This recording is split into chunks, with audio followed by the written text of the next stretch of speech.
Meal prepping is a great way to save time and money, while also helping you stay on track with your nutritional goals.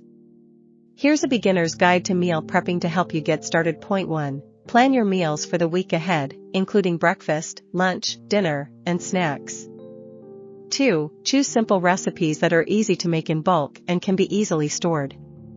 3. Make a grocery list based on the ingredients you need for your meals. Point 4. Set aside a few hours on a designated day to prepare and cook your meals. 5. Invest in quality food storage containers to keep your meals fresh. Point 6. Portion out your meals into individual containers to grab and go throughout the week. 7. Label each container with the meal and date to easily keep track of what you have. 8. Store your meals in the fridge or freezer, depending on when you plan to eat them. 9. Don't be afraid to mix and match ingredients to create variety in your meals.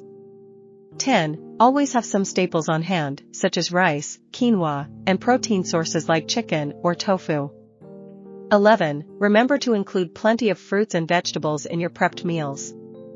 12. Enjoy the convenience of having your meals ready to go, without the stress of cooking every day.